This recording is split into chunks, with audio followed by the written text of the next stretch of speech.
Oh shit! I actually look a bit like Dana White at times as well. I hadn't picked up on that. It's because I'm bald and I'm fat. So I'm keeping it. But can you cliff jump in less than 24 hours? That's what I want to know. Can I what? Cliff jump in less than 24 hours. Have you ever watched Dana White's Looking for a Fight? No. Is that the one on Fight Pass? Yeah. No. It's on YouTube. It's free. Oh, okay. No, I haven't seen it. He's done a series. He's done a couple of series of them, and basically just goes around and watches loads of amateur fights, and then like basically signs them to the UFC or semi-pro fights. But basically, they always do something fun. Right. They do one in Hawaii, and they go to this like famous like cliff jumping place. They basically go there to jump off a cliff, and I think it's with Matt Serra and Din Thomas. Oh, yeah. Din Thomas can't swim. He jumps off. Matt Serra's got a blown up knee. He jumps off. Dana White's absolutely fine. He stands up there until literally the sun goes down and he doesn't jump off the cliff. It takes him all day and he still doesn't do it. He has to walk back down the cliff. I don't think I'd do that either. No, I'm with you on that one, Nick. And to be honest, living where I do, I don't think cliff jumping is a really good idea. Yeah, really. There's not many you'll survive from around here. No, if you haven't done that by the time you're like 25, then the sensible gene kicks in and you think, no, too much to lose. I'm not doing that. Like the ability to walk and stuff. Yeah. How are you guys keeping though? You all right? Yeah, good mate. Yeah. Is lockdown treating you well or not? I love it. I'm loving a bit of lockdown, mate. I don't mind it at all. No. Yeah, I'm finding it's the same for me in a lot of sense because I've always worked from home, but the kids at home all the time. That's not good. No, yeah, my brother's struggling with that as well. Who, sorry? Ian is, yeah, I can imagine. Well, go on. Hard work. Oh yeah, definitely. Well, I've got a 14-year-old and an 8-year-old. The 14-year-old's good as gold until the evening when she doesn't want to leave the house. The 8-year-old is hard work throughout the day, just trying to get her to do anything. Yeah. And because my wife is working, she works at Tesco's, so she's doing the food production and stuff. So she's considered an essential worker. Yeah. She's out 3-4 days a week. So I'm trying to do my job and look after the kids. And be teacher as well, and be. Yeah. I'm going to claim 80% of a substitute teacher's salary. Substitute teachers earn well as well, so you'll be all right. Yeah. They keep you in YouTube accounts, don't they, Sam? What's that? Keep you in YouTube accounts. Keep me in YouTube accounts. Keep you in free viewing at Vix. Is she still doing? She still teaches you. Yeah. Yeah. There you go. Inside knowledge. Yeah, mate. She literally, but I say she's still teaching. She's got work to do at home, but she's literally been into school since lockdown. She's been to school 2 or 3 times, most. She went in today, weirdly enough, and then that's been the first time in a couple of weeks. So she hasn't been in much, and they haven't really asked her to do a hell of a lot either. Because I hear like some teachers are being told to do like loads of homework and like loads of reports and stuff like that, like every day. Yeah. Like they've literally been really good to her. They've just gone, you can come in every now and again, and then that'll be a lot. Because what else? They don't know. No one knows anything, do they? There's no loads of work if no one knows when they're going to go back. So. Well, my 8-year-old gets English, maths, and topic every day, which is on their website, and we go through that every day. But so one of the other parents bumped into Cheryl, my wife, at work, and she's saying to her about how we're struggling to get on with the classwork, and she said that a lot of the kids are not doing it at all. No. Really? Yeah. I bet they're not. I can imagine. I can get that though, because you then start associating your home with doing that work and stuff like that. And what they don't want is parents get really annoyed with their children for not doing what they need to do, and then just creating a more drama in quite an unsettling time anyway. I've failed on that. What is that, Nick? Just realised how lazy my kids are. Or like I've got mine are 7 and 5, and the 7-year-old's pretty good because like they don't have that much work, do they, at school? So when you do stuff with them at home, it only takes like a couple of hours out of the day. Yeah. And but the 5-year-old, honestly, you do stuff with him like maths and things, and like say, oh, this one's 5 times 2, and he's like 50. You're like, no, like, come on, use the number line, do this, that, and the other. He's just so lazy. Like, I don't want to do it. He's just so lazy. But they never tell you any of this stuff at school, do they? Like, oh, he's really well behaved. Yeah. He probably is for the teacher at school, though, Nick. He's like that when it's you. He's like, yeah, just like whatever. I don't want to do it. Like, give me food. Do what you're supposed to do. Feed me and clothe me. Yeah, let me alone. I had one the other day actually where she got through a load of this work, and I did not have the time or inclination to really get into it. So I was like, do you know the story of Pocahontas? And she's like, not really. I said, it is quite an important story. You probably will do it at school. I said, do you want to watch a film about Pocahontas? She goes, yeah, okay. I was like, cool. It's called Avatar. It's almost 3 hours long. And I just got Disney Plus, and I sat her down for 3 hours or whatever it is in front of Avatar so I could get some work done. It worked a treat. She loved it.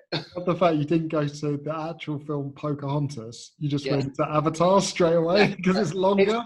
It's exactly the same story, and it kept her more interested for longer, which is exactly what I needed. If you really like that story, there's another one called Dances with Wolves. Yeah. With Kevin Costner.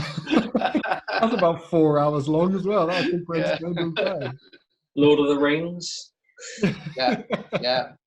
The director's cut, the extended edition. The Hobbits, mate. That'll keep him busy. Well, what's that? Like 9 hours or something like that for the full lot? Just for 3 of them, probably. Yeah. I think they're all about 3 hours long. So well, the director's ones or the extended ones are an extra hour each as well. So 4 hours, so 12 hours for the 3. Nice. The Hobbits as well. I could just imagine how far away I could get in that time.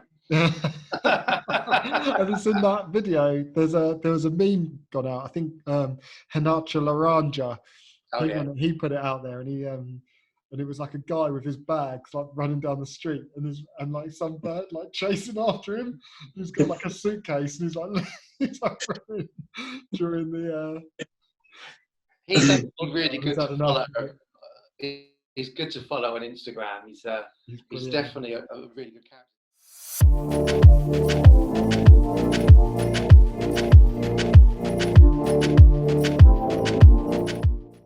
He'll do mushrooms. Who's the otter? Mark, he's one of our white belt. He's my friend basically, and he joined jiu-jitsu about a year ago. Your white belt? Yeah. Not mine. He's not. I hold him. Your pet white belt? You got the Dr. White belt? He's Loz's. Loz can have him. I don't want him. You mainly just try and make him cry anyway. Yeah, that is my ultimate goal, is to break him mentally until he either gives up or he has a little cry to himself. I thought I was close. I thought I was close a few months ago. I severely beat him up until the point where he was like, I'm not sure I'm getting better. So I had to reverse the tactics and be like, you are getting better. Yeah. Oh. Keep going. It's like rolling over the torture, isn't it? You build him up, then smash him down. Build him up. There's that's kind of like the mentality of the club that I've grown up in though as well. It's like you have to take banter, you have to take beats. Is that just like being part of a bit of like being in a boys' club? I feel like it's the same if you joined any kind of club. Like everyone, well, I don't know, maybe not. Well, yeah. Anyway, you're going to. Was it like in cricket, Nick? Oh, abuse. Yeah, there you go. So it is like that in any sport. Yeah. You're just going to get abused no matter what, aren't you? Yeah. Yeah, exactly. Yeah, definitely. Yeah. Abuse till people snap, and then you go, it's all right. What are you getting mad for? Yeah, exactly. It's Why like, I don't know what your problem is. Yeah, cool. Honestly, I don't think he'd do that, He's burnt all his kit on the pitch. That's what Mark's going to do. He's going to burn his keys outside the club one day. Standing looking at them. Have you ever seen anyone actually throw their toys right out of a pram? Oh, dude, yeah. Yeah. It's always entertaining. I'm next to one right here. Nick, come on. Tell the story, mate. This is brilliant. It's not a good story. It's a great story. It doesn't have to be. Now, basically, he got submitted. He got submitted, but it went on really quickly and like really hard. And and he was like, "Oh, right," like rah. And then he went over to the side, and I was like, "Nick, are you all right?" And he was like, "No, I'm not." I was like, "No one means to hurt each other, Nick. We're all friends here. It does happen to the best of us." But yeah. And even you. Even happens to the best of us and those below us. Yeah. We had a bit of a meltdown for a little while, didn't you? And then you quickly got over it, and then that was that. Yeah. Well, you realised the error of your ways when I told you to pick your toys up. Well, you did. I think, if you're not expecting something, and then you think, "Cool, that was a bit strong," a bit like, "Oh, fair enough." But at the time, it's like, "Oh, that annoyed me a bit." The thing is, though, you're meant to take your emotion out of it, but it's a combat sport. Your emotion's meant to be leveled. You can't totally take your emotion out of when you're competing or even having a competitive role in the gym. Yeah, but on the flip side, your emotions are heightened, aren't they? Because everything's heightened. Like you're so in the zone and trying to you're focused on one sort of thing. Everything at that time gets super heightened. So losing your rag. Do you know what? I'm surprised I haven't lost my rag, but I actually haven't. But I remember. Do you remember Jason Hills? Yes. I remember he lost his rag. Really bad in the church hall. I can't remember. Really? I can't remember why. Yeah, I can't remember why. Jason's always struck me as a plastic guy. He is a plastic. I only ever saw him do it once, but I can't remember what happened. I think it was a similar situation. I think a submission went on really quickly and probably quite strong, and he. Because in the church hall there was a kitchen at the back with the flappy doors. Yeah. He slammed into the kitchen door. And was I can't remember what he was shouting, but he was shouting something really loud. And I was like, "Ooh, someone's tired." Yeah. And another guy, I can't remember his name now. We were all white belts at the time, and classic. Sorry, classic, yeah, and. Because there were the flappy doors on both sides. So one side you had the kitchen in the church hall, and the other side you had the with the exit, I guess, where the toilets are. Door. Yeah, but the door on the way out, it was like a double door actually, wasn't it? It was double doors. Oh yeah. And I remember him slamming those doors open, and all I remember hearing was, "Fucking wrist lock!" I stormed out. And I was like, straight down the stairs and straight out. Yeah. He probably had a little cry in the toilets and then came back in and finished in the car like that. I'll go back in then. Yeah, that's it. I'll wait 5 minutes, see if Laurie comes out, gives me a hug. No, all right, I'll go back in and finish the class. It's not going to come out. No. I was just like, see you later then. Yeah. So we had a couple of people leave the a few times, but weren't particularly vocal about why and things like that. But we did actually have one guy get rear naked choked, tap out, slap the mats 3 times, get up and run out crying. He's only, to be fair, he's in his early 20s, okay? But it was just like, we were all like, 20s. Say again? We all started in our early 20s. Yeah, well, Nick, yeah, exactly. But I was like, okay, I've never seen that before. So I went out after him. I was like, what's the matter? You know, maybe something's actually up here. Yeah. And he was actually like up against the wall like this, you know, so like leaning against it. And I was like, mate, are you all right? And he turned around and rolled down the wall and sat down. I was like, maybe there's something more going on here. I'm not privy to, you know, but he sorted himself out, went back in and apologised and carried on rolling like nothing had happened. Is he? The most recent one that I don't know if, well, I'll tell the story anyway. Yeah. That when that the guy came down, who was new, he just sort of turned up at the Monday basics class. Yeah. And with his this story is absolutely brilliant, by the way. With his girlfriend, who looked like his mum. I'm not even joking. She was. In fact, I thought he came in with his gran. Yeah. It was his girlfriend. Yeah. There was a significant age gap. He must have been maybe 20, I suppose. Early. It's hard to tell, isn't it? So hard. Today. Yeah. But and also what sort of dog was that? Like a. It was like a care. It was a staffy. Yeah, it's a staff. But it was like a care dog, basically. Because he had epilepsy, was it? Yeah.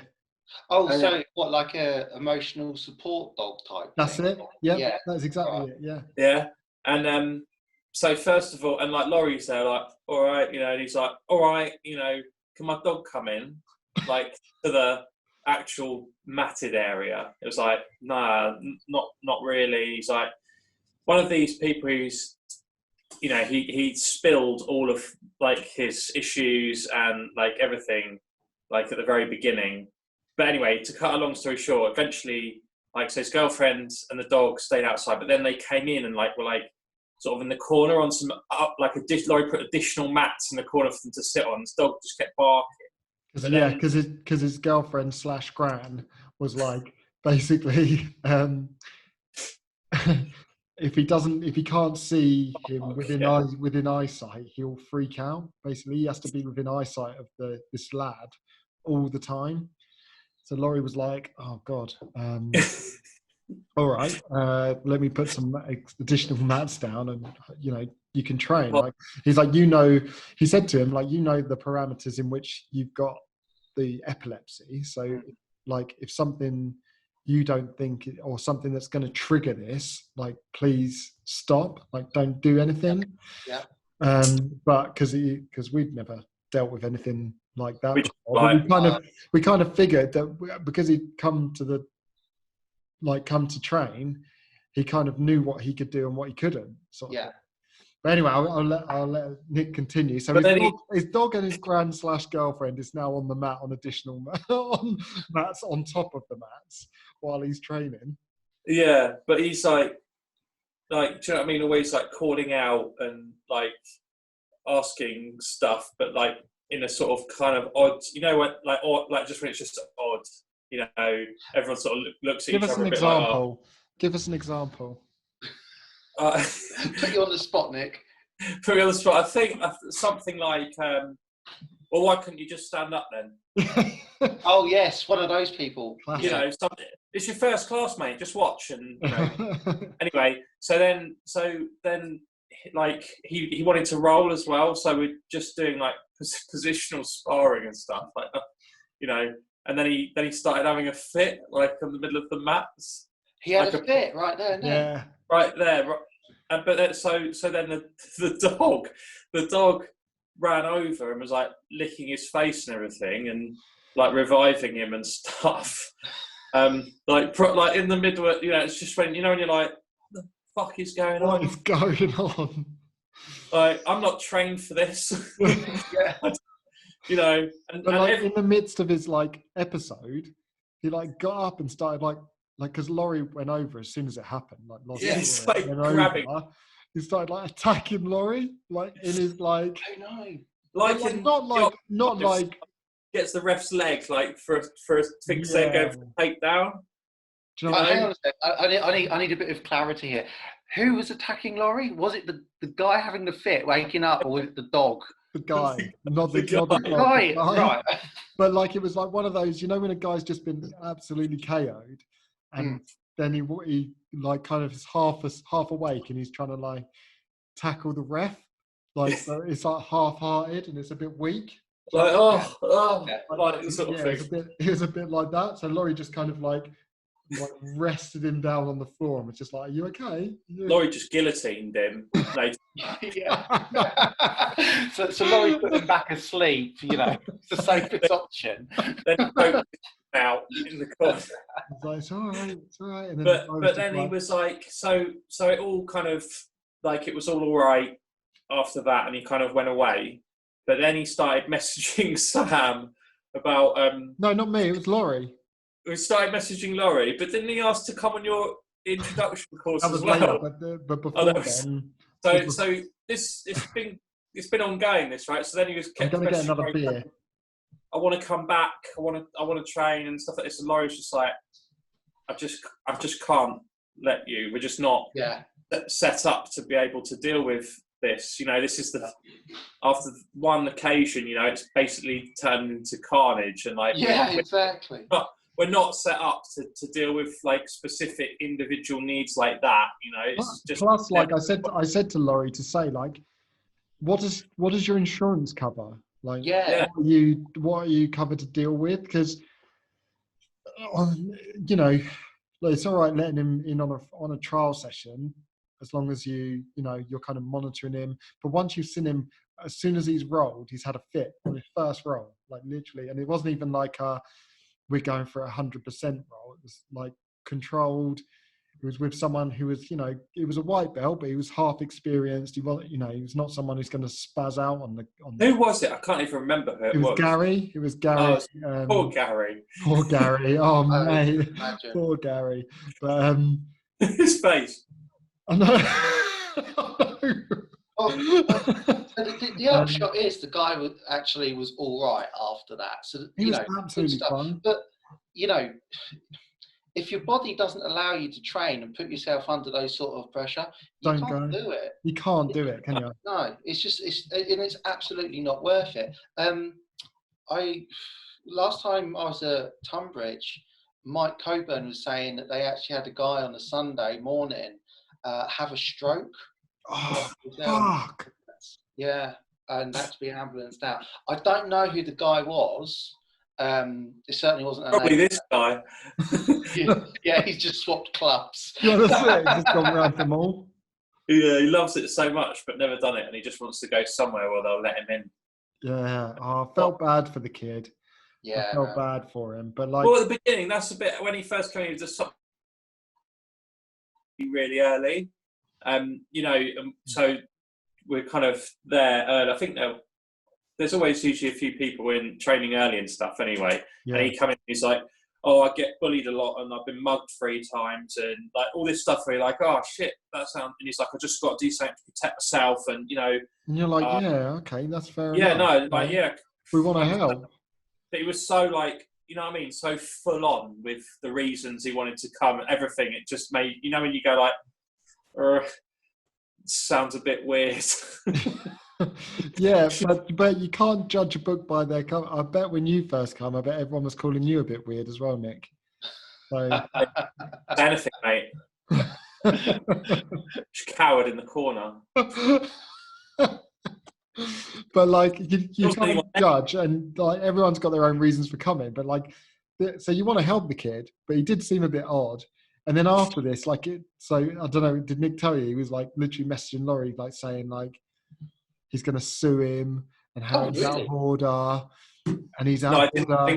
Yeah, he was like messaging him, like Laurie was like, "I'm really sorry, mate. I can't let you train. Like, I'm not sure my insurance will cover you. Will cover this kind of will cover this stuff. Like loads of it, whatever reasons."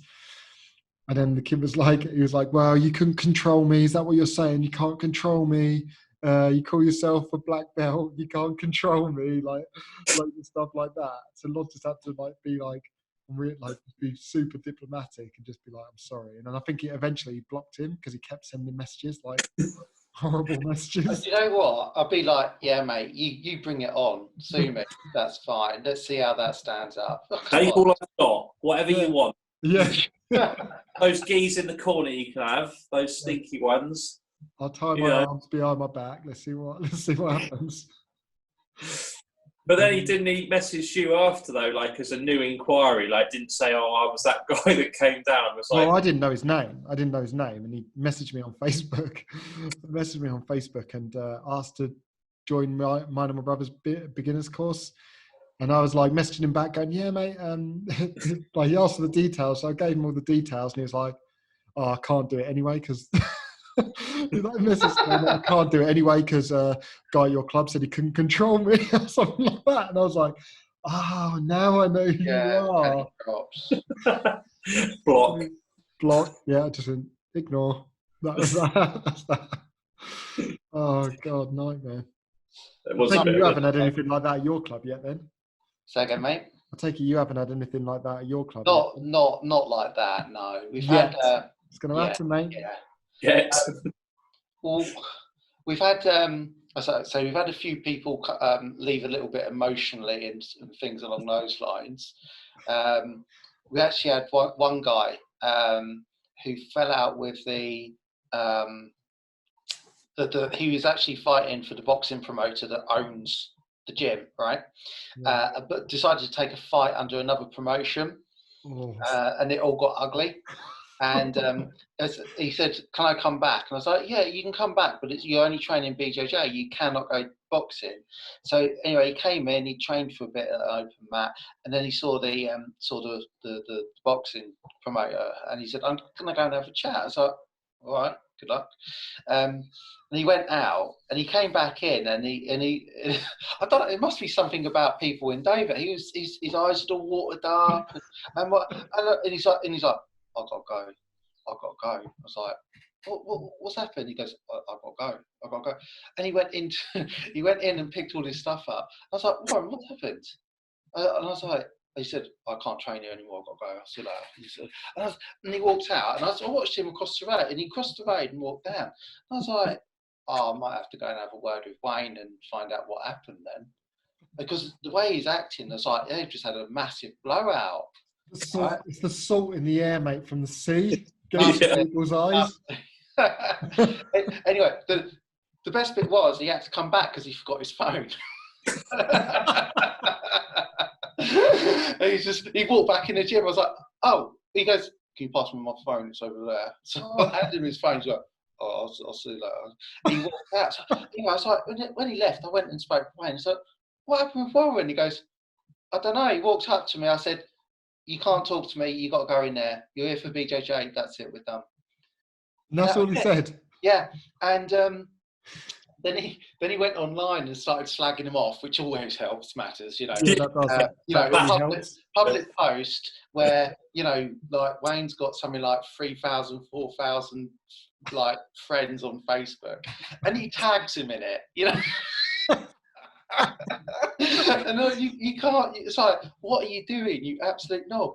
Anyway, I messaged him next day, find out if he was all right. I think he didn't get back to me for a day, and then he come back to me and told me that he actually booked off 3 days off work because he'd had a nervous breakdown following this massive fallout with Wayne.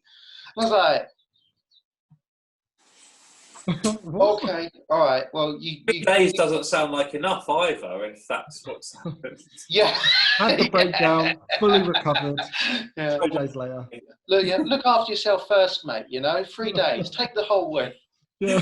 Two. So this guy, I always got on with him all right. There's never any problems. But he went off to with me. That is, the only one thing was he wanted to compete at Massive, and hadn't actually got the registration in. So he asked me if I could sort it. So I just reached out to the guy organising it. Can you help get him on there? Of course, they never say no because they like to have the money in. He said, yeah, of course, no problem. So I said, all right, I've got your name down. Just be at the gym. Be at the gym when we actually we leave at 7 on Sunday morning. 7:10, he's not there. You know, so messaging him, nothing. Like, come on, guys, we've got to go. Otherwise, you know, other people need to weigh in and stuff. So off we went. No answer from him at all. You know, and so we started taking like sad selfies of everyone. You know, we bumped into Pickle from Tunbridge. She was there with his cousin and his girlfriend. We bumped into. Who? Do you know Pickle? Just throwing out a nickname. I've got no idea. Nick, do you know who he is? No, not from Pickle. I don't know. What a nickname. You know what? I wish I'd have given that to Mark. Now that you say it like that, it does sound a bit weird. It's a brilliant nickname. I wish I'd given it to Mark early on. Well, you can still add that. You know, it's not trademarked or anything. You've got to go for it. Pickled otter. Yeah, but we. Go on, sorry. So we started taking sad face selfies. So we're all there like, and we're taking photos and sending it to them. Everyone's doing it throughout the day. We've got people standing on podiums and got the other people on the podium, not part of our team, to do sad faces. We're sending these pictures to it. We get the people at the gym, the guys that he'd actually fallen out with after that, you know, all the boxing students and that. All the coaches doing sad faces. They're sending it to me, and I'm forwarding it to him. So by the time he actually goes through his phone, he's like, we must have sent him 30 sad face selfies. No wonder he had a breakdown. He's so sad. This was before the breakdown. This was like, I don't know. That's what caused it, mate. He was so sad after seeing all those sad faces. Well, you know, at the end of the day, we found out that he just slept in after all that. You know, so he didn't really want to fight anyway. But we had fun. We got you know, the guys from Fitter, Stronger, Faster, the Maidstone gym. I think that's what it's called. Shane and Steve taught there for a bit on a Friday. Right. The MMA gym, and Dom, the guy that runs it, is a former pro. I think he's pro MMA and power lifter and stuff. Anyway, we see him there. We got him doing sad faces and stuff and sending it on. It was a fun day, and it kept us entertained between matches. So you know, berating the guy that couldn't actually make it.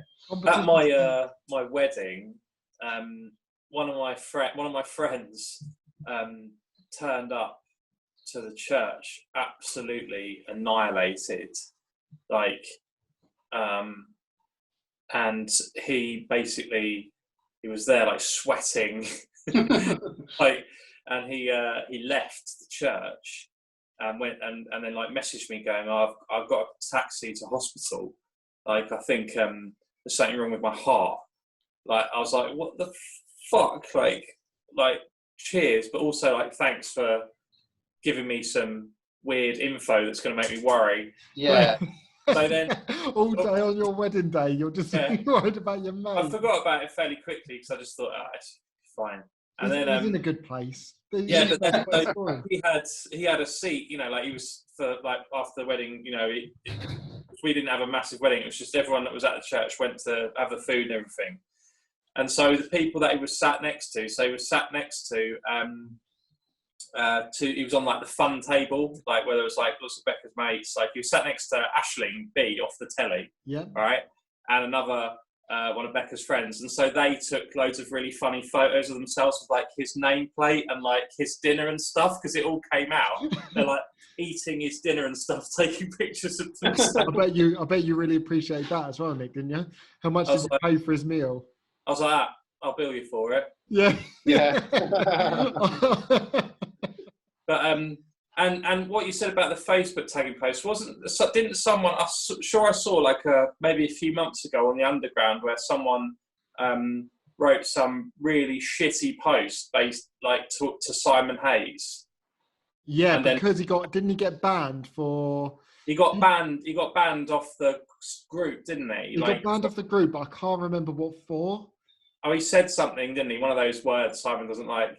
You know, it was inappropriate or something. I can't remember what it was. But, you know, when he just comments banned, and then like the guy came back with like a load of like a tirade of abuse about like just laying into him, and then it just kept going, and he just like don't engage now, in that. Like there's nothing good can come from this. No. Like, what does he expect to achieve out of that? Yeah. Everyone's just, and then suddenly it's one of those ones where all the popcorn memes come out. And I missed that one. I normally find the drama on there. Yeah, probably because you can't miss it. Because when there's drama, there's like 1,000, 3,000 comments below it, and most of them are just the memes of people pushing popcorn into their face. I tell you what, though, when you comment on the underground, it is at your own risk. Oh yeah.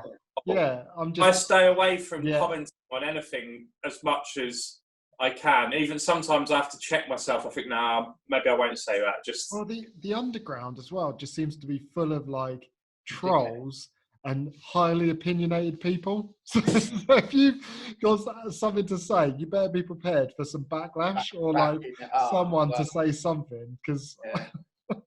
Otherwise, the extent of my interaction usually just goes by just tagging people into the post to follow the comments. No one can judge you for that, Nick. So I'll just write following. Yeah. It's the ones that get me that just put a full stop in there. Oh, I was just like, I've not seen that. You can say more than that. That's not good enough. You know? You've got to at least put following or tag someone in it. Yeah. If you're going to add value to this, you know, but at least tagging someone brings them into it so that you can share with them. Adding to the community, adding more people in to offer something. I haven't got nothing to offer, but I've tagged 2 people, so maybe they have. Maybe they have. So that allows me in to watch the comments. Yeah, maybe your offering is adding someone who does have something to offer. Exactly. I introduced that person, so I'm basically like I was funny as well. Yeah,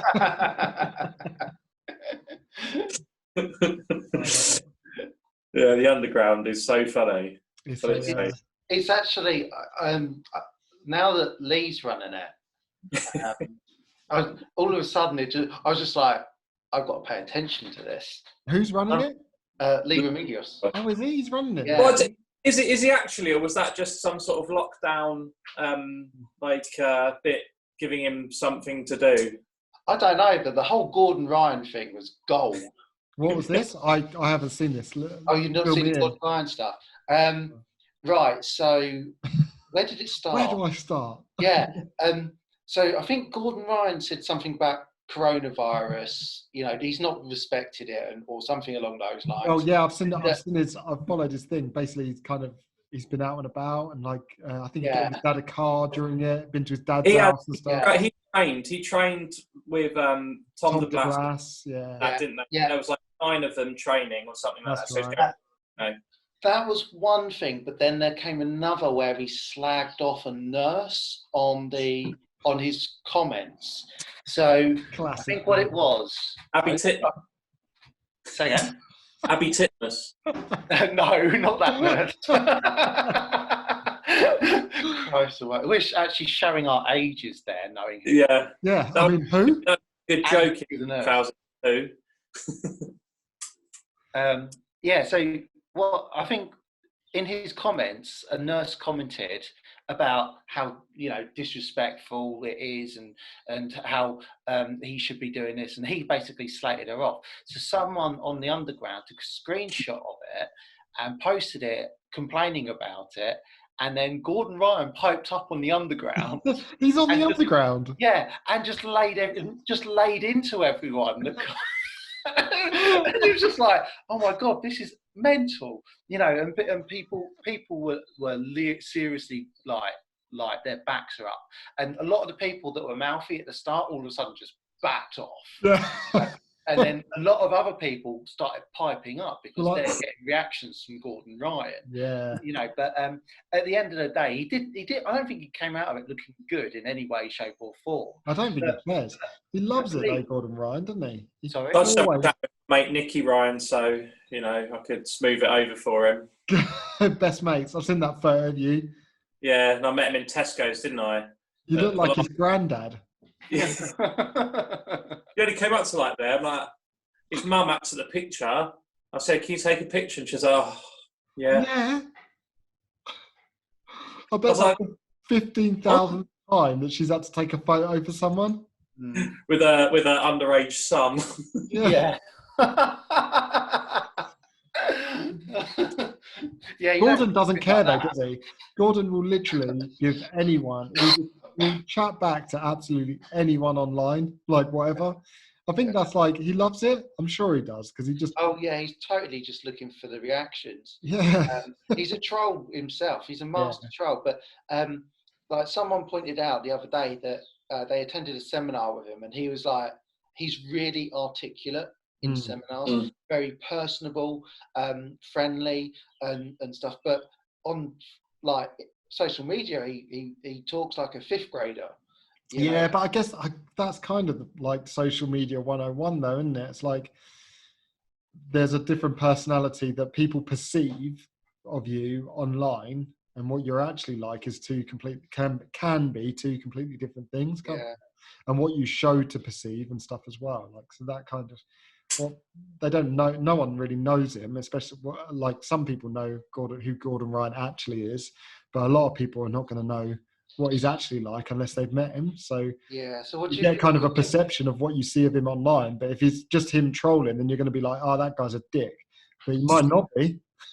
But what do you think about the whole his girlfriend / sister? What? Well, you know his the girl. I'm going to say the girl he always hangs around with. Here's Sunny on Instagram. Yeah, that's it. Yeah. Well, he says that's his sister. What? Yep. He refers to.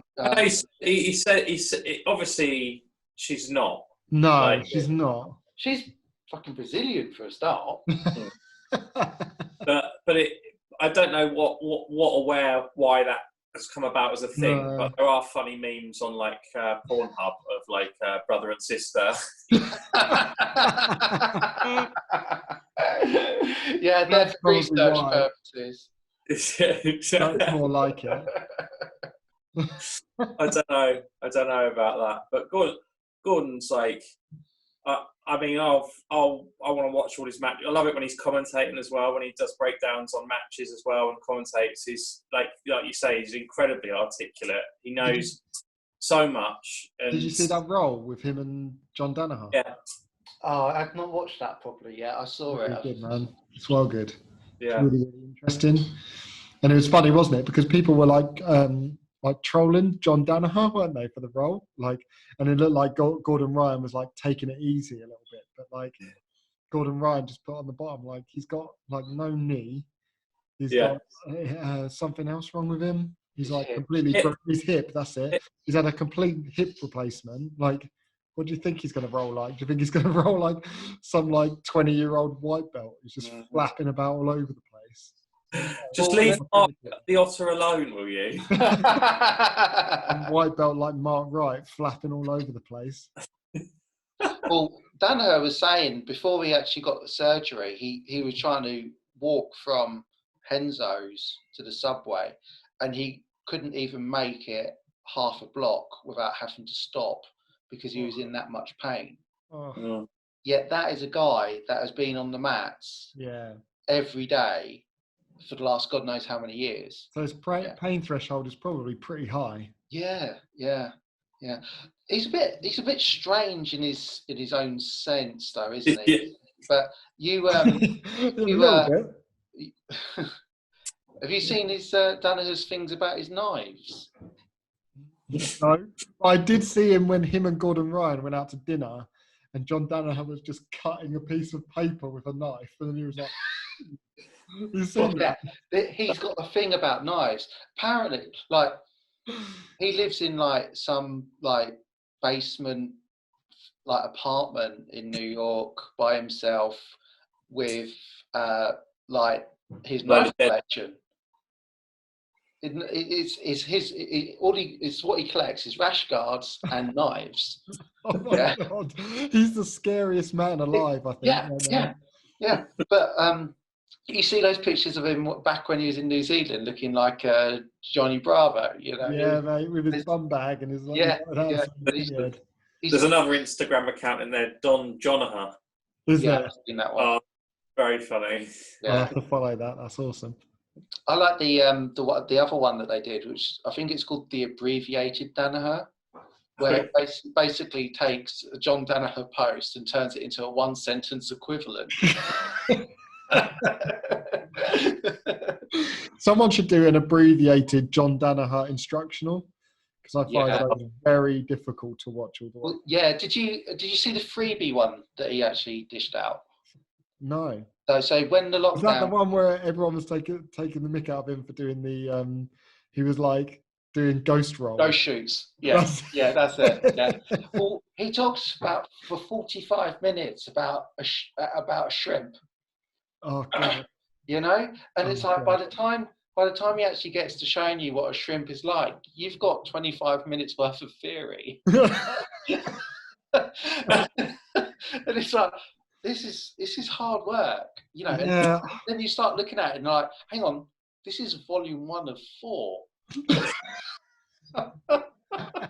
The thing is, like, I'm sure whatever he's saying is absolute gold, and if you can make it through to the end, you'll be a black belt by the time you've finished watching them. But you have to get through them to begin with. It's just very, very difficult. I can't. I struggle. Can't do it. I completely ripped the arse out of BJJ Fanatics. With their freebies and stuff like that. With you're not the only one, mate. Throwaway accounts and stuff. Yeah. So I've practically got anything that was actually ever going to be free or very cheap is now on a shared OneDrive. Bernardo, if you're watching this, I'm very sorry, my friend. It's still a huge honour for us. For me. The fact is, you hold yourself in really high regard that he's going to be watching. No, he's never going to see this, mate. He might not be watching this episode, Simon, but there's plenty others that are not. He's on next week, actually. He's on. He messaged me. Getting there, mate. Got Kent Peters tomorrow. Yeah, Kent Peters tomorrow. Is everyone clapping around your way as well? Yeah. Yes. Yeah. Shut up! Yes. Shut up! I'm doing a podcast. Yeah. I'm all for. It's going to sound horrible, and I really hope they can't hear me. But I don't. They're too busy clapping, mate. I don't appreciate when they all go out there and clap the NHS on a Thursday night, yet have their family round for a barbecue on Saturday. You know what I mean? Like, what's the bloody point? Oh, people are beeping horns and all sorts now. Wow. They've been doing fireworks. People with pots and pans. Knocking on the pots and pans. Yeah, I 100% agree with you. It's spot on. If you want to do that, that's fine. But when you've had all your mates round at the weekends, barbecuing and that, then you're kind of, you know... Yeah, but they're 2 meters apart, mate. Taking the piss. Yeah. I still see it, mate, when we take the dogs for a walk and they're like groups of people still walking around like with their dogs together, you know, 2 meters apart or whatever. But it's like, come on, what are you doing? Well, we've got a running track about, I don't know, probably 5 minutes walk from here. We go down there routinely, let my youngest go around on a bike and stuff like that. And the number of people that are there that clearly do not live in the same households, you know, they've got people riding their bikes around. Like a girl and a boy, the other day that were maybe 16 or 17. It's like, and the way they were looking at each other, you know, they don't live in the same house. Yeah. Say again? Brother and sister. Yeah, right. They're looking like that. They might be they might be related to Gordon Ryan.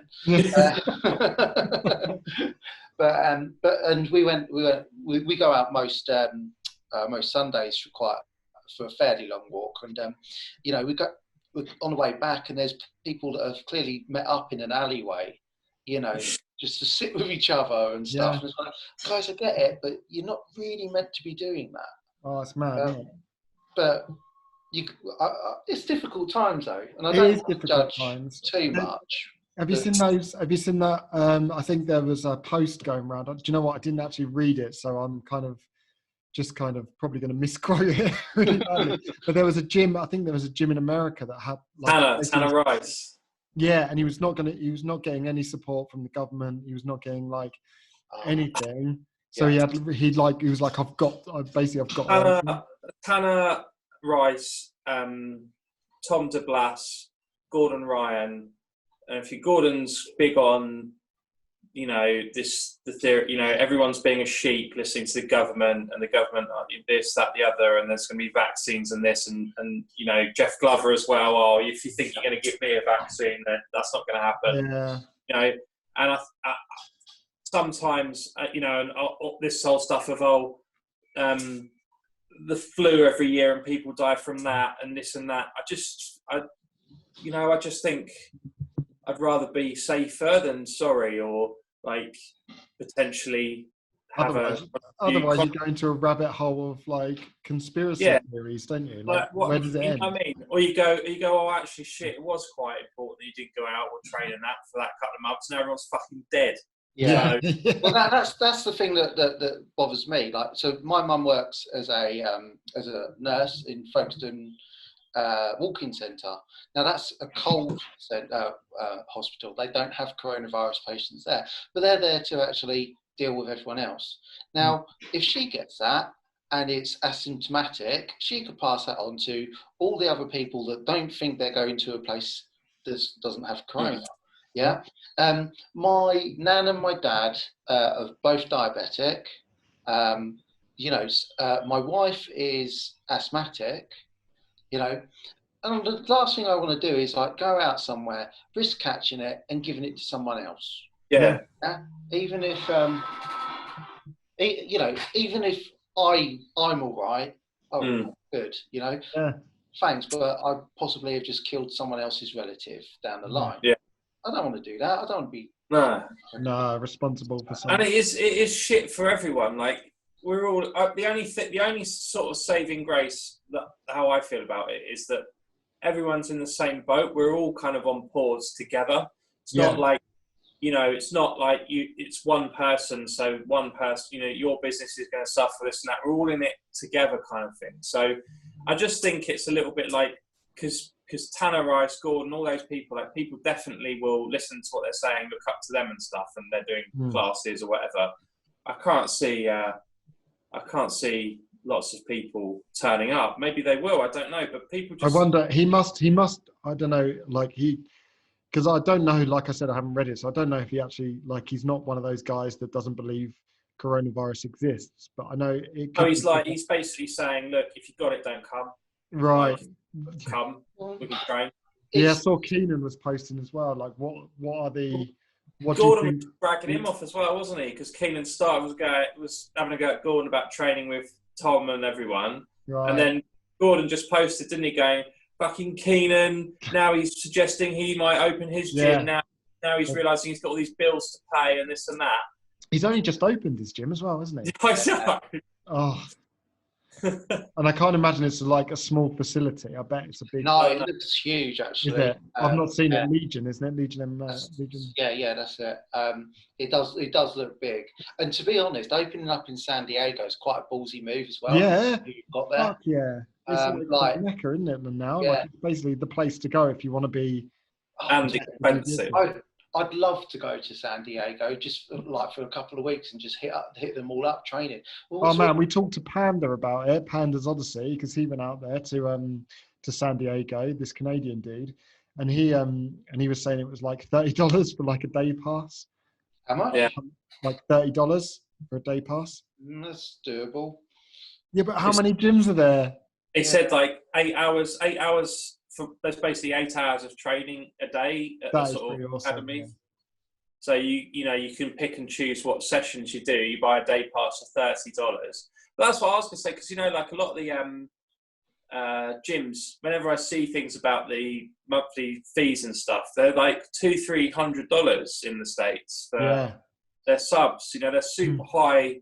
Well, this is kind of why all the mainstream and like the biggest jiu-jitsu's in like San Diego, isn't it? It's a very affluent area.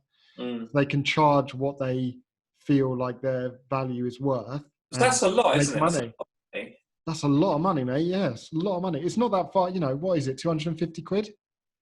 How much did you say it was? $300. $300, yeah. Yeah, so that's got to be around sort of like the 250. 250. That's a lot. That's a lot, isn't it? That's a lot of money. It's a lot of cash. A lot of cash. But I can imagine San Diego being rent being absolutely sky high. Yeah. And they have to actually pay those bills, and then those instructors have to live in that area, so their bills are going to be high. So it's also a very cool area. So I don't know whether the instructors so much, we have to live here, rather than they want to live there. I've got to live on the beach. It's awesome. Yeah, because there's a beach there. The weather's amazing. Well, speaking of this sense, how's this impacting your gym side? Did you oh my God, are we actually going to get into some actual questions? We've only been going for about an hour. Over an hour we've been going. We haven't talked. I haven't even done an intro. We don't need to. I forgot we were actually recording anything, and we were just chatting. But were you able to apply for the grant or anything like that? Because have you still got stuff? Because it's not. I guess it's not your property, is it? No, that's exactly it. So that's brutal. So the moment that we actually it was a week before lockdown, wasn't it? We got told we can't really be rolling, and that was because of the close contact thing. One of our guys, John, he works in hospital, and he said, and he's been monitoring it anyway, and he said that the World Health Organization has said no close contact, and that was on the Monday. And he messaged me something in the afternoon sometime, and I said, have you got a link for it? Because if I'm going to make a decision to close it, then I'm going to need some evidence other than my mate John telling me. And then when it sort of like it came out a bit more, we made that decision that Monday. Sorry guys, classes are cancelled until this blows over. Hopefully it'll be a couple of weeks. I think everyone was the same, mate. Yeah. And we got to a point where I was like, well, people aren't getting what they pay for. So I put everyone's memberships on hold. So I've got this system that I use that does all the memberships for me. And so I put them all on hold. I said, well, you won't be paying anything more until you're back. And I had some people that had paid 6 months in advance and things like that. So I had to make sure that I honoured that in some way. So I have to continue using the system. But we still need to have the building there. We still need to have the academy there. It's not mine, so I can't apply for anything because first off, I'm registered as a sole trader, and you have to. I don't know what you have to be actually, but it said you can't be a sole trader when I looked at it from Sport England, and there was something else on there as well that marked me off as well. I can't remember what that was though, and I was like, well, that's fine because I don't actually need it. What I want to do is to continue paying something to the gym. Now I get a good deal from the academy. It's a charity. It's run as a charity. So ultimately, I only pay a certain amount per person that comes in per class. So the bigger my classes are, the more rent I pay. Now that means I get some months I get a high bill, some months I get a low bill. Christmas is normally low, summer's normally low, but all the other months are normally a bit higher. So because I want them to be there when I get back, I've agreed to continue paying them. Okay. So rather than, because we can't get grants from the council or the government or Sport England or anything like that. So we're trying to raise money in a different way. So what we did for this month, we've done a raffle of a private lesson with Shane. So Shane's going to come down and teach that private lesson, or they can have it at Tunbridge. Okay, so I don't know what Shane charges for private these days, 40, 50 quid, whatever. You know, so that's what it's worth. So we said 10 people, 10 tickets, £5 each. Yeah. And then we draw it. So we drew that today, and someone, you know, someone's won that. They've now got a private lesson for £5. So again. And did you win, Simon? I did, yeah. I'm pretty much set up to win next month too. Good for the next raffle as well. Yeah. Actually, it was quite funny because one guy, Benny, he's trained with us for years, like back in old Infinity days, and he's come back like last year. He bought half the tickets, and he didn't win. But that's wicked though. What a great idea! Yeah, that's brilliant. It was Shane's idea. All credit to him, and he's, you know, his gift is volunteering his time to do that. Yeah. You know, and someone else gets that for a £5, an hour of his time for a £5. And the person that won it is still quite new. You know, they'll get very good value. Yeah, they will for that £5. But the thing is, they'll expect every private to be a £5 now. Yeah. But so we're doing. Shane's agreed to do the same every month that we're on lockdown. That's awesome. Yeah, so we've got one set up for May as well, and we're hoping that June will be not that case, but we'll have to wait and see. But we did some other things as well, where we've offered online classes twice a week, and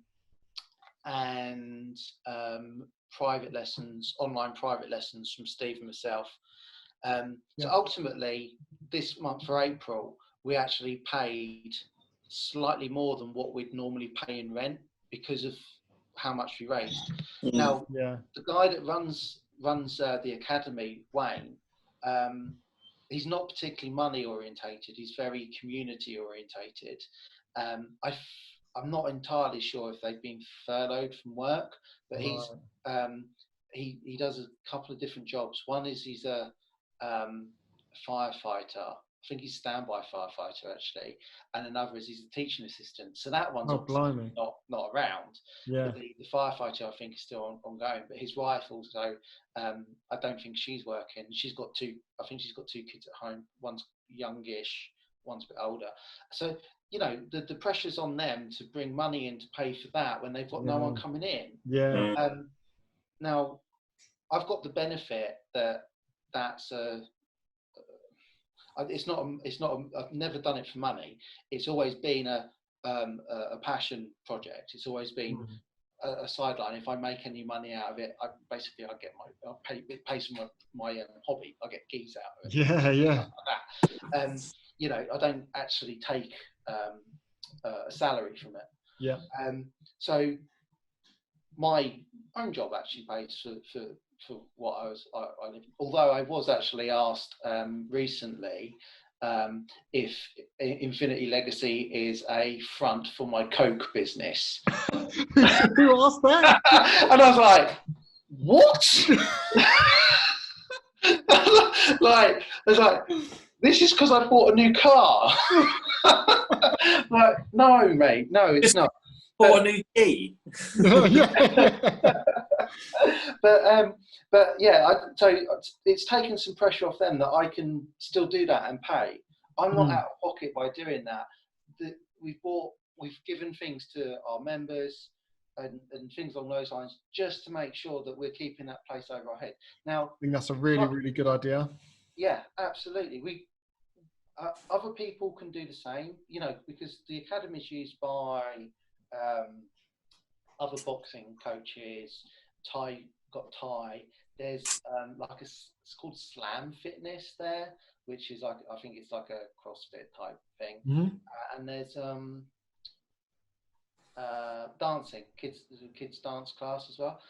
All of them can do various bits and pieces to try and help that. Whether they've got the time or not to do that at the moment, because things are strange, you know, remains to be seen. But hopefully between all the clubs there, we can keep that going until we're through the other side.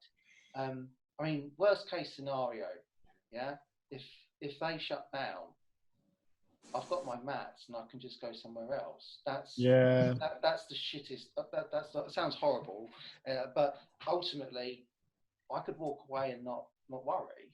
No, yeah. Well, the worry would be finding another premises, but it's I can go to a village hall. There's Dover's full of little villages. There's loads of these halls. Yeah.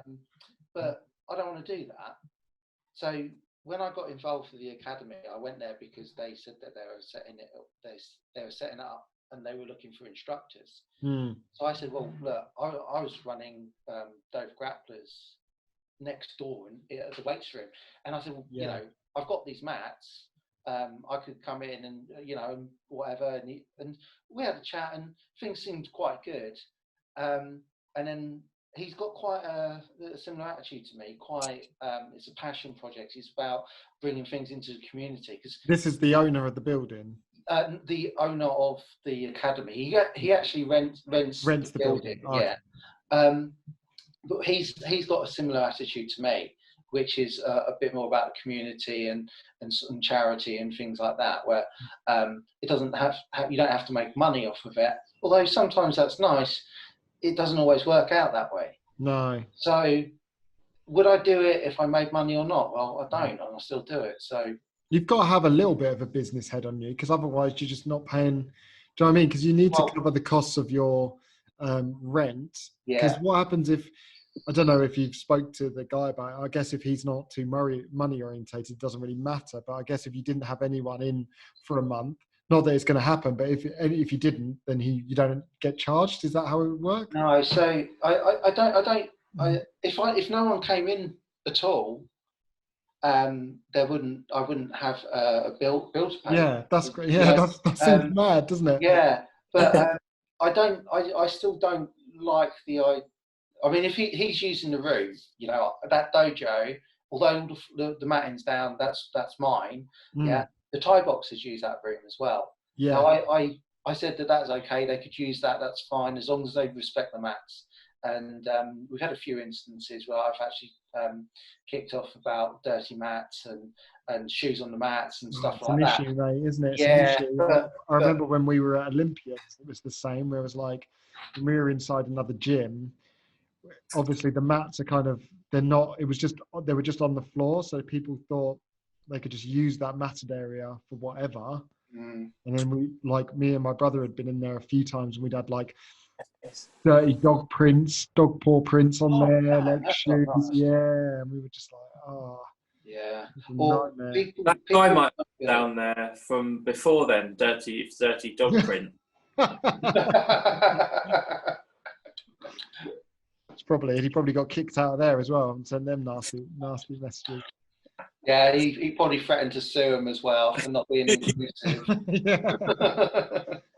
So come on, so give us a bit about your backstory then, Si. So where did you start? Because you started martial arts a long time ago. So right. So actually, that will tie in quite nicely to the charity aspect that we were doing as well. So I'm a twin, right? And are you? Yeah. I've got a twin brother that looks the spitting image of me. I'll see if I can find it quick. Nick's my twin at the moment. It's kind of off. You've got loads of hair, mate. I'm only doing this to annoy you. What? So you can grow it back? One of those Play-Doh. Like one of those Play-Doh toys. Remember those ones, the hairdresser ones, and then the hair comes out. That's you, that is, mate. That's who that is. I saw foot. No, I don't know if you're going to be able to. The background's screwing it up, mate. Yeah. Anyway, he's a spitting image of me, but he's about a stone heavier. Anyway, he got into a fight at school, and he actually beat the guy up a bit, and this kid was actually a bit of a known psycho. So when we actually left school that day, he came after my brother whilst we were walking home, and brought maybe 100 kids up the alley behind him to watch a fight. Anyway, we managed to get out of there, but not before he'd actually taken a couple of knocks. And so we decided we'd actually go and try out a taekwondo class. Now, I was 13 at the time, and I went to Folkestone Sports Centre, the table tennis room in Folkestone Sports Centre, and I turned up and there was a kids class going on there, and I sat there and I'm going, I'm not doing this. There's no way I'm doing this. So watching these sort of like 7 and 8 year olds jump around and kick pads, and I was just like, no. Anyway, when we got there, it was actually the end of that class, and it was straight into the adult class. And the instructor went, go on then, get in there. So I went and jumped in, liked it. And so it's the next 5-6 years of my life or so. So I did taekwondo up until I was about 17, and I got my red belt, which is two below black at a senior level. Are there lots of belts in taekwondo? Or? So there's so you have like half grades as well. So you have stripes. I think they should bring the half grades back to jiu-jitsu as well. Say again? I think they should bring the half grades into jiu-jitsu as well. Oh, don't mate. It would have taken me even longer to get it. Only because I want to give Mark a white and blue belt. He doesn't deserve one. Not yet, but when he does deserve a proper blue belt, another year or so. White and blue, another year or so for white and blue. Yeah. Is he going to be wearing the 5 or 6 stripes on his white belt because no one wants to give him a blue? No one will give him a stripe, mate. He's worthless. He's never getting another one. No, that's it. Sorry, Si. Sorry, carry on. I had to count up anyway. It took me a while. So there's 5 coloured belts with half grades in between, so 10 in total. But you can skip the first half grade and go straight to a yellow belt. So I spent sort of like 4.5-5 years doing that. And then at sort of like 17, I kind of discovered alcohol, birds. As we all do, mate. Yeah. And then I took a little while off, and then I went and did some Kyokushin karate. At that point, I got married quite young. I was 22 when I got married, and then young.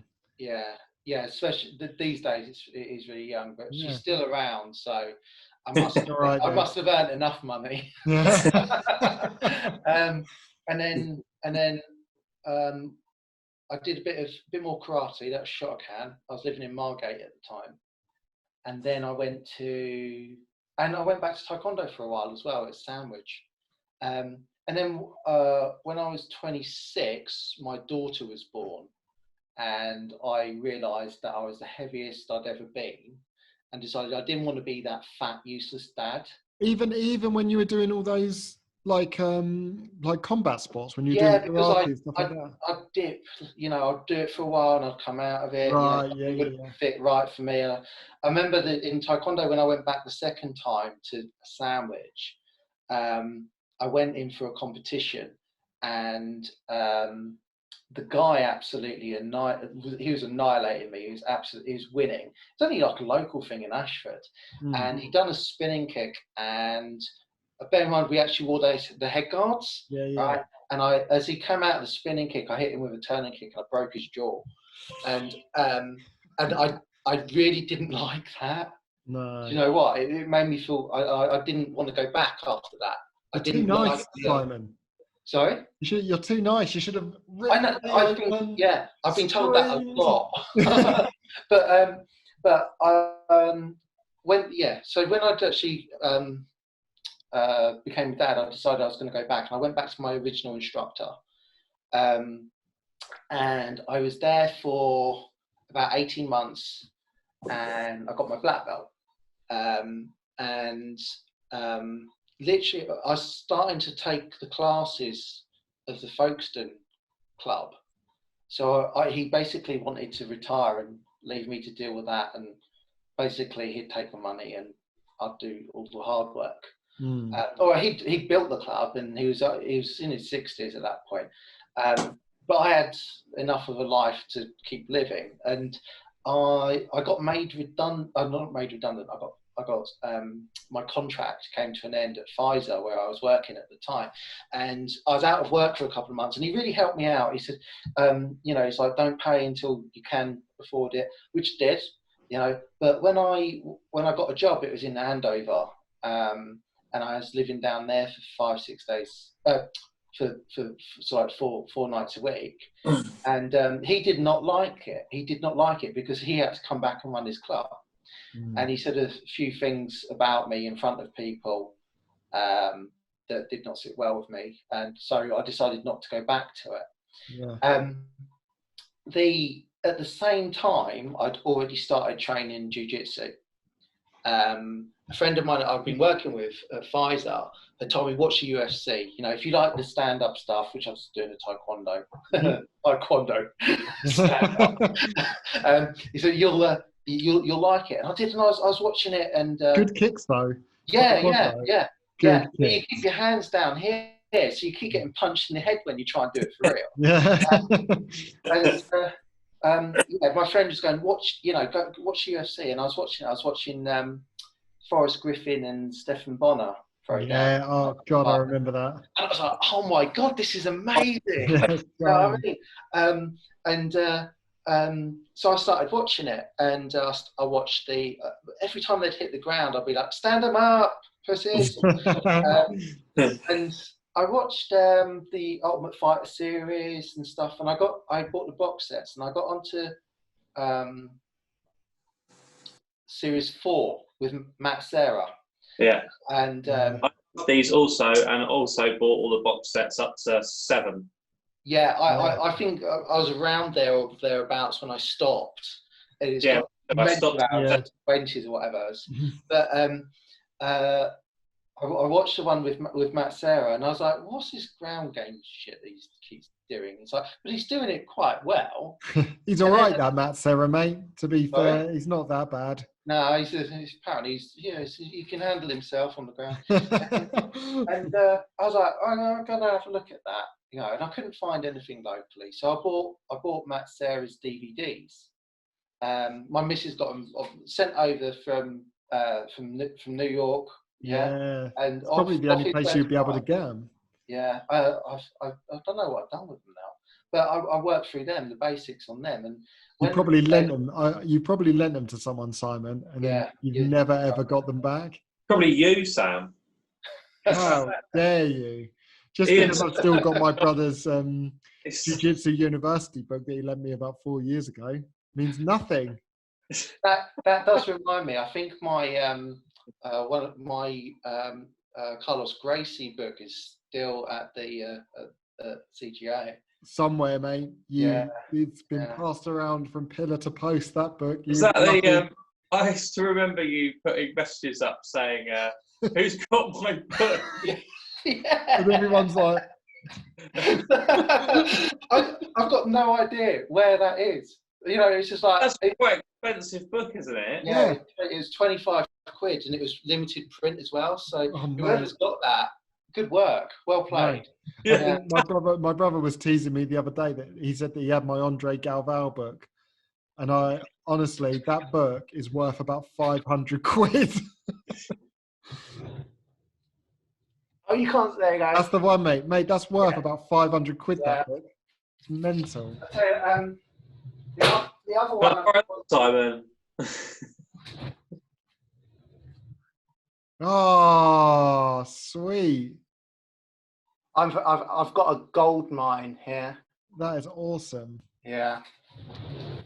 That's so cool. Apparently, even the Eddie Bravo ones are worth like 150 quid or so. I think if they just stop printing them for whatever reason, the prints are worth, because I think you can still get Galvao's book digitally, but I think if you have the actual print of the book, which people want, that's when it becomes like, that's when they're worth so much money. I've got a few good ones.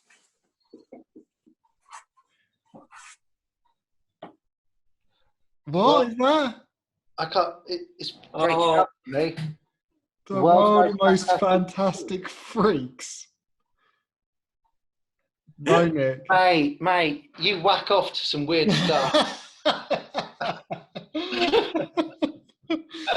That was the only porn they had when Nick was a teenager, back in 1926. Freaks in here, all sorts of freaks. It's a good one, that. Yeah. Whatever floats your boat, my man. Yeah, whatever gets you up, mate.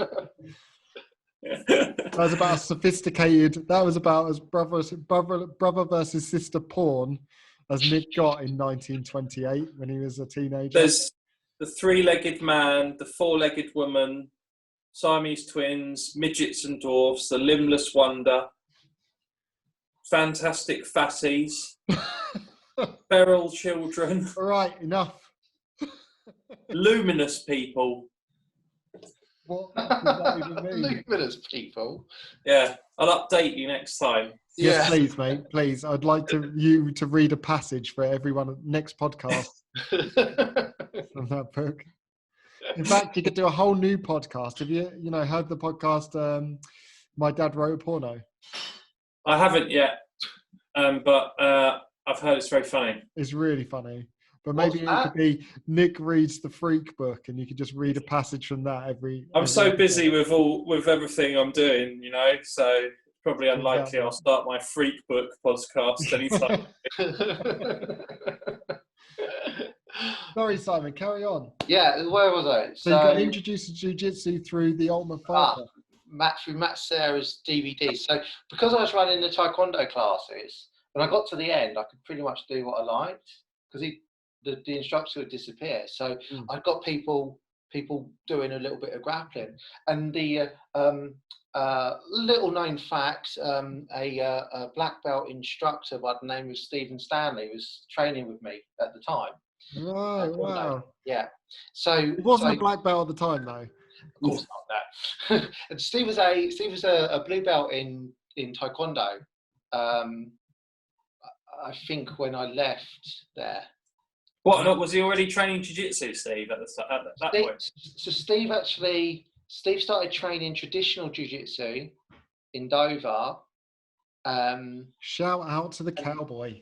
And then actually came to Infinity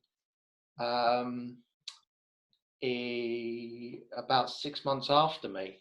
So was Infinity, the name Infinity, was that started by your Taekwondo coach then? Or was no, right. So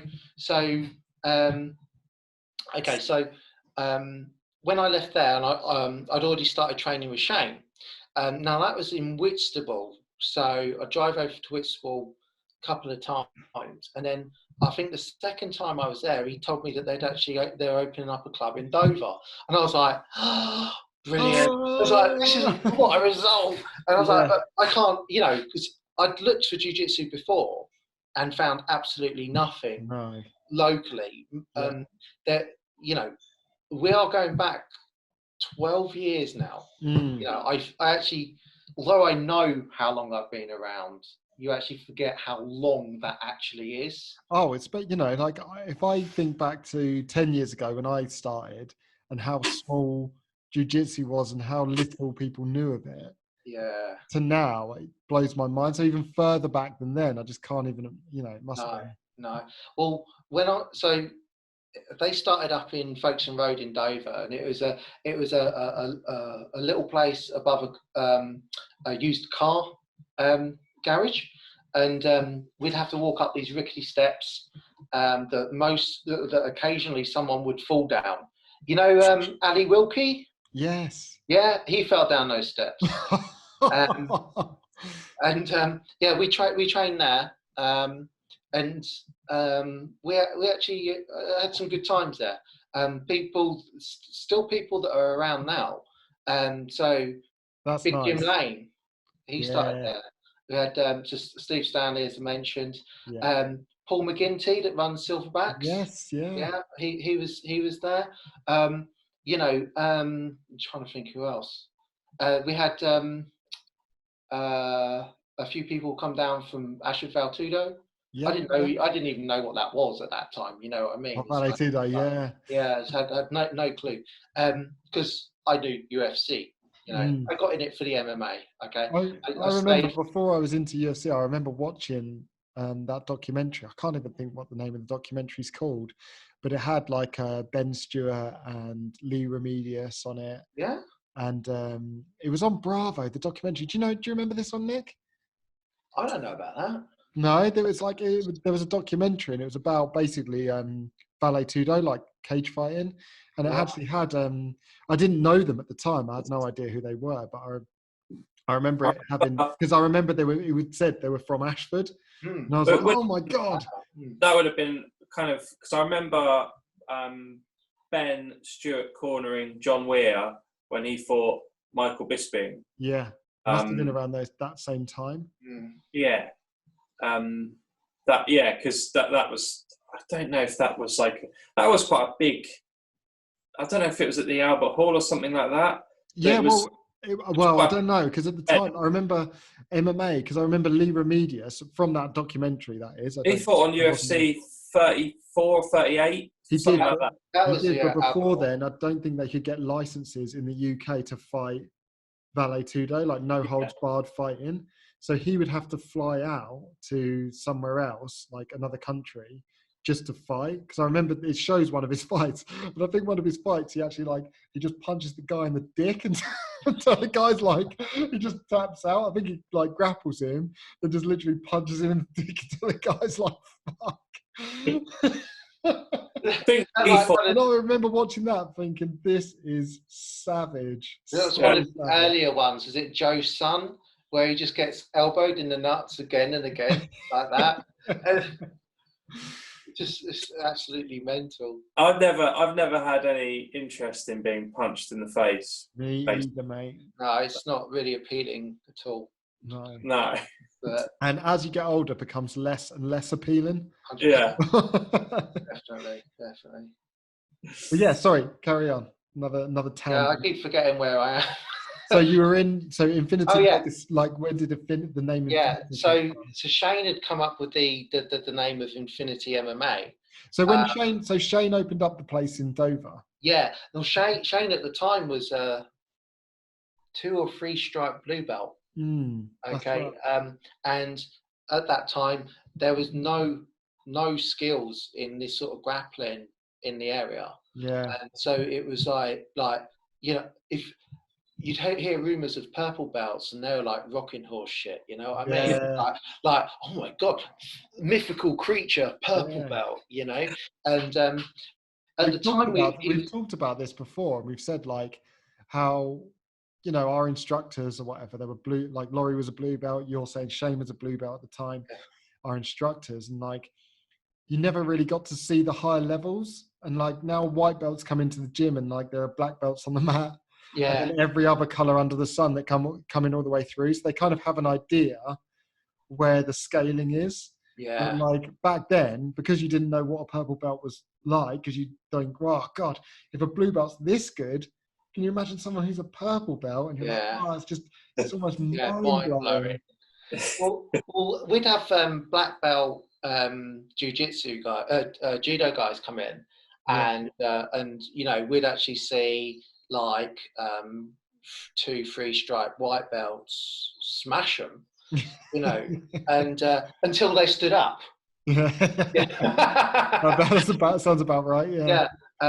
You know, and it's just like, no, we're fine starting from our knees, thanks. Down here. It's too dangerous standing up. So at that time when I my contract came to an end at Pfizer and I had to leave there, and I spoke to Shane and I said, look, I'm going to work down in Andover. Do you know anywhere that I can go and train? And he said that there's a guy down there that won the Euros at brown belt. He said, go there. It's very technical, should be very good. So I turned up and I trained with Andy Roberts for 5 months. Wow, yeah. And whilst I was working in the area, at the end of that, I got told I can work from home as much as I wanted to, and I've been here ever since. You've been on lockdown since. Yeah. Yeah. And so I trained with him for a while, and there's things to this day that I still do that I learned at Andy's club. Yeah. I if I'm perfectly honest, I didn't fit in that well there. Right. And you're always going to get that, aren't you? Yeah, and it's one of those things that I've learned over the time, over the years, that there's places that that are good for you, and people that are good for you, and there's some that aren't. And it wasn't that I didn't take any valuable lessons from there; it just wasn't the right place for me. Yeah. For different reasons. Yeah. And I think that's fair, mate. I think that's completely fair. Yeah, and I've been back there because I had a seminar with Jake Shields there. But I didn't actually see anyone that I knew, or certainly that would remember me at that time. But you know, it was there was a lot of people there. They're very. He trained with Roger during the day, and then would train. He would teach at night. And stuff, but so I was actually there like 3 times a week because I had nothing better to do whilst I was living in Diggs. And then I'd come back on the 4th night. Sometimes I'd actually go to their Thai boxing class and then drive home after that to avoid traffic. So I was training like 3-4 times a week. Now you'd think by this stage, I've been training for a year, I probably would be quite good. Wasn't. Still not to this day. But same as Nick then. Yeah. So I went when they said I could work from home as much as wanted. I went straight back to Infinity, and by that point they'd moved and they were actually in a big unit. I remember that unit. I only trained there once. I came down with Laurie. I think because obviously I think you're probably going to get to this when you guys joined up with Carlson's and kind of like they were like, let's all go train down there together to welcome them in, and we like me, Laurie, and I think Jason Hills. Came down to train. It was wicked. Yeah, that's it. I remember it being absolutely freezing. And that was one of those like tube heaters because you had a cage in there and everything. Yeah. It was pretty. But it was like had one of those tube heaters and it literally did nothing. And I was like, I am so cold. It's exactly that. So you'd walk in, you have a lose on the left and the shop / office on the right. It was a cool place. Yeah. You'd walk in and you had cardio equipment, and then you had a big, I think it was about 100 square meter mat. It was massive. Yeah, and then you had the cage on the right-hand side opposite. That's it. And opposite that, you had another small mat, and then at the back, you had scaffolding with bags hanging down. That's it. Yeah. Upstairs, you had a sauna as well. No way. Yeah. So Shane and Nat had really gone into that properly, and we were there for about 3 years, something like that, and. We had some good times there as well. You know, where did we go? We go off to do a lot of MMA events and things along those lines. And if Shane is here, it'd make me want to tell this story, so I probably should. So I signed up to do. I wanted to fight MMA. That's what got me into it anyway. Yeah. I need a bit of time. You know, get my fitness up. And so, yeah, of course, no problem. And then it was the Christmas after I got back. So I'd been back training with them 3 months, maybe 4. And what sort of time period is this now? When we talk? We must be going back to 2009. Yeah. Somewhere around that. And I said I wanted to fight MMA. He said, okay, yeah, no problem. He said, and then I've been training with Brian Ebersole a bit, you know, and I spent a lot of time with Steve and with some of the higher grades and stuff and things along those lines. So I was like, I want to test myself a bit here. Anyway, I went in for this. turned up this lesson just between Christmas, I think it was, and Shane goes to me, he goes, "How many stripes you got on your belt?" I was like, "1." He goes, "You need another one." I was like, "Okay, cool, but we're in no-gi." And I was like, so I'll let you do that when I come in the gi. He said, but I had to give him the belt to do it the next class. Anyway, that he goes, "Right, tonight you're in the Shark Tank." I was like, oh, okay, right. So up in the cage. So we did the class, and I was like, I'm a bit nervous now. Now on that day, there was 10 people in the gym. I had to fight everyone for a minute. So the first one coming was an older guy, and I was gassing a minute in because my adrenaline just especially if you're nervous, adrenaline must be going through like crazy. Yeah, I was not prepared. I was not ready for it, and I'd probably eaten far too much over Christmas and everything like that. And anyway, and anyway, second one comes in. I've got taken down up against the cage. I'm getting kneed and everything. The third one, I can't remember much of the third one, but the fourth one, I remember he came in, and I was already laying on the ground like this. And he's standing up, and I'm like, "No, man, get him a guard." I'm staying here, and I hear Shane shout at me. He goes, "Dugdale, got to get up. He wants to stand up." Anyway, this guy's his name's Mario Michael, and he came down with Paul McGinty from working the doors up at Margate, and he was a very successful pro boxer. Okay. No wonder he wanted to stand up, mate. Yeah. Now this was his first night at Infinity MMA. They've stuck 4-ounce gloves on him. Oh, okay. Geez. I stand up. He hits me with a 1-2 cross, and I just timbered. Bang! And I hit the canvas, and I hear time, and I look up, and Shane is already halfway across the cage, and I'm like, I've lost time between him saying time and me looking up. It was like half a second, and he's already here. And I remember sitting there he's going, "You all right?" I'm like, "Yeah." He goes, "Did it hurt?" No. So you can, you're not going to get hurt if you get punched. And I'm like, "Yeah." I'm like, "Can I carry on?" He's like, "No." No, you can't carry on.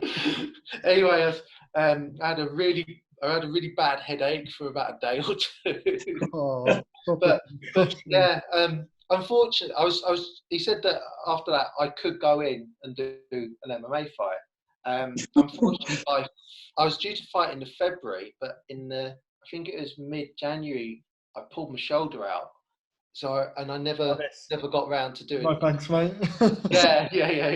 I never got round to doing that. But we ended up going along to a lot of these MMA fights. We'd had people like Paul McGinty, Steve Stanley, a guy called Joe Cooper who'd done very, very well. They'd all go to these fights. We do Ringmasters at Canterbury, which is a tournament during the day for both MMA and Thai, and then in the evening it was like an actual event where never heard of that. It ran for a few years. I think Lee Whittington from I think it's Warriors Thai boxing in Canterbury. He and Shane arranged it between them for doing the Lee with the Thai and Shane with the MMA. So in the evening you'd watch an MMA fight, but it was in a boxing ring or a Thai style ring, and you'd watch the Thai fighters as well. And good events, and we had a lot of people compete and do very well at that. When we got to the couple of years later, it was around Christmas time, and this is just as we were about to join Carlson's, and what had happened was that Paul McGinty and co were going to set up a place in Margate called Barbarians, and they were going to there. At which point Shane had said that he's got an opportunity in Maidstone, He's going to be shutting down the Dover gym. He's going to be moving to there. And we were looking. It's going to be a couple of months into the new year. It's around that time I actually got my blue belt as well, which I got. I don't know if it was out of Shane's sixth sense of humour. He made me fight every person in the gym for a minute. He likes doing this to you, doesn't he? He just likes making you fight everyone. Yeah. And so I did that. And I remember fighting people like Big Jim, Steve, and Toby Knight, if you remember Toby. I do remember Toby. Yeah. Toby was built a bit like Jim, wasn't he? Yeah, he was quite interestingly enough, Toby's a police officer. I think he was he was armed response. That's right. Yeah, and but he ended up with something wrong with his adrenal gland. No way. After he'd train, his adrenaline would keep pumping, and he'd end up not being able to sleep until like 4 or 5 o'clock in the morning. And then he's up at 6 to go to work, and he ended up having time off. Anyway, he had to retire. I remember doing an open mat in Dover. He was quite good, Toby, from what I remember. Yeah, talented guy. I did an open mat with him, and it was just me and him. And we were sparring solidly for like 45 minutes. And the further we got into it, I started to diminish, and he just kept going. I mean, the guy was fit, but that adrenaline would really help him out the longer the session went on, but it didn't help him out long term. After it's finished, yeah, he had to basically retire from the sport in a way, but yeah. So his job probably didn't help that either. No, stressful job as well. He was running a apparel company at the same time, I think.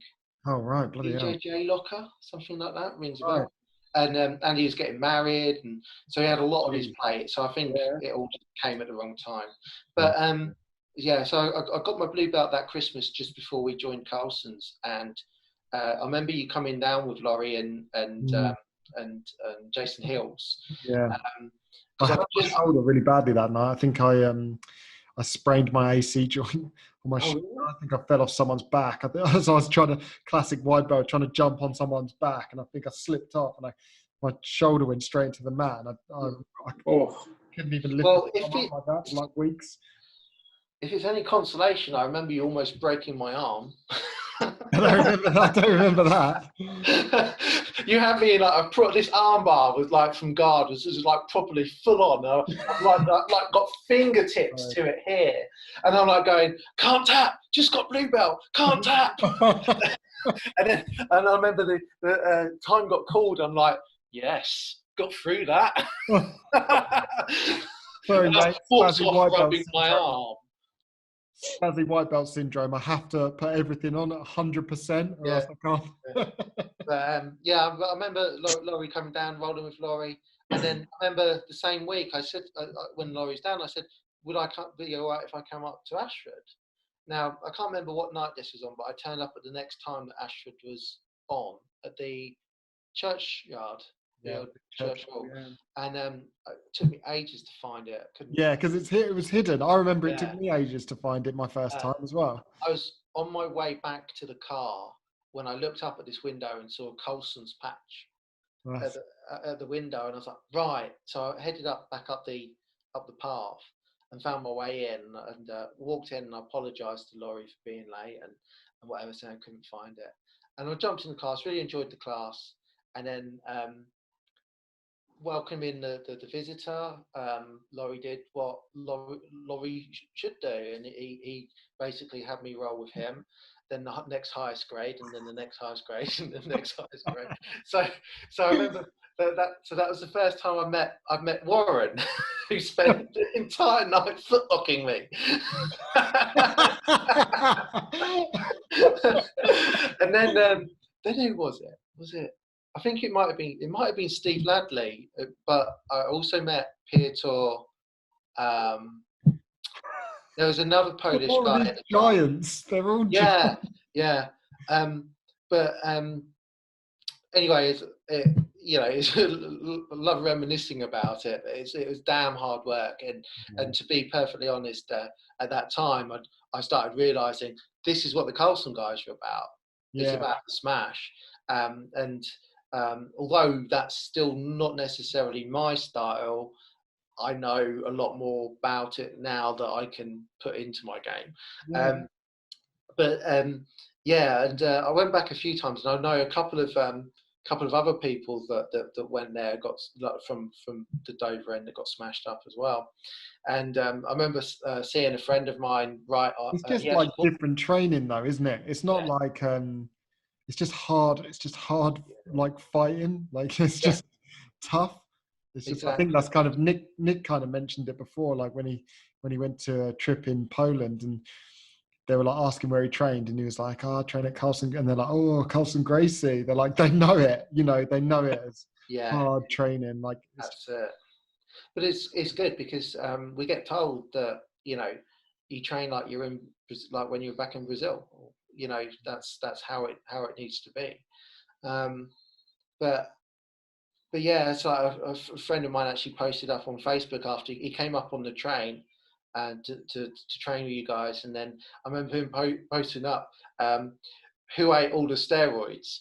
Carlson Gracie Ashford. And then USADA. There's no USADA there, mate. Yeah. and then so bear in mind, this is when we were still at the churchyard. So you had your core guys, right? We know who they were. You had your John Archers, you had your Ben Stewarts and Shares, Peartor, solid guys. And he wasn't totally dissuaded by this.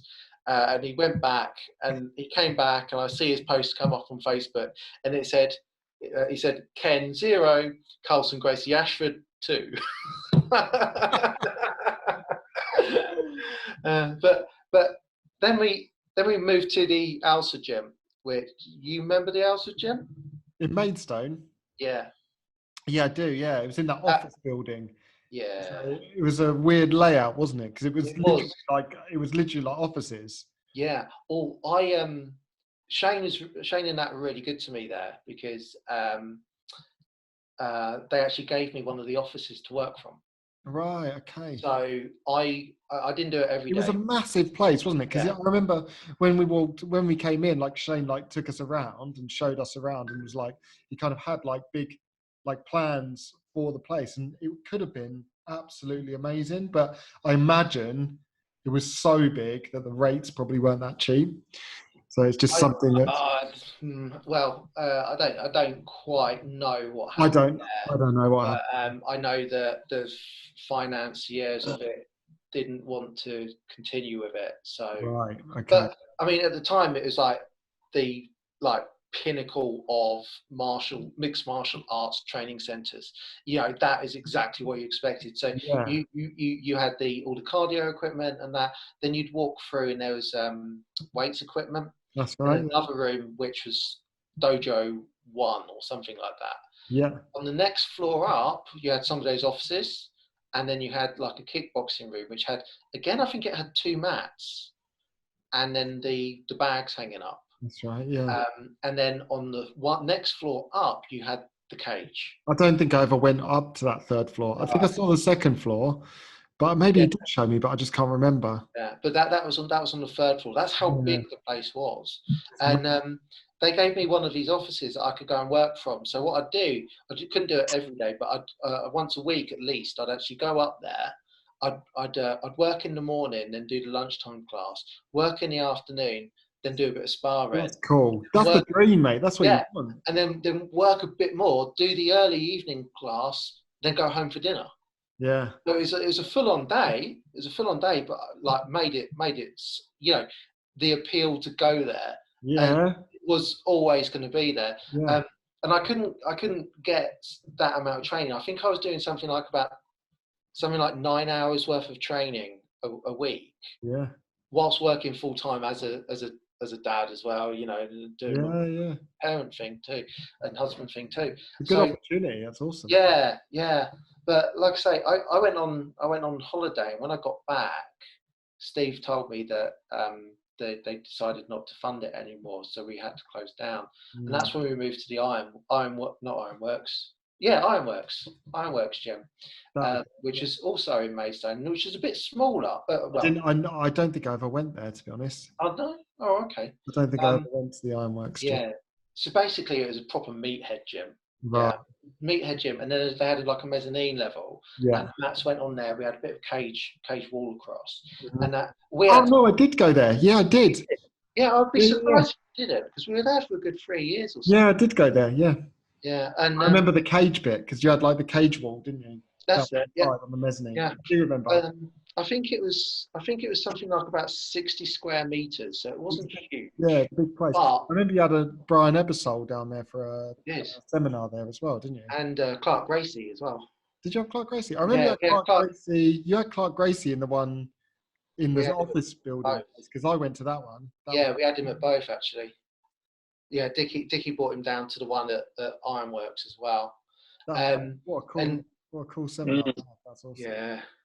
I'll tell you what, I've done some seminars on the quiet, I must admit. I do like a seminar. They're great. We went to a Wazinski. The last seminar I went to was a couple of years ago, and it was Adam Wazinski, and it was wicked. Really, that was a revolution, wasn't it? That's right. Yeah, I actually had a place on that, and I got, man, weren't you? Sorry. Yeah. I remember you were supposed to be coming. Yeah, I had a migraine. I couldn't go, so I got Laurie gave it to Sammy Sausage, I think. Okay. Yeah. Mate, it was so funny. We did that seminar, and as we were leaving, because we had to go, it was sparring at that point, but like everyone was like, "Oh, I can't be arsed, like let's just go home," because it was like an hour. It was like an hour late as well, wasn't it? It was an hour late. It was an hour's drive, so everyone was just knackered and wanted to go home. So everyone left, and we were kind of walking out in a line. And I remember like this gigantic brown belt, like he looked like Eastern European, and he, like, as we're walking out, he like stops me in the line. It's like, roll, and I'm like, oh mate, like I'd love to, obviously, but I've got to go.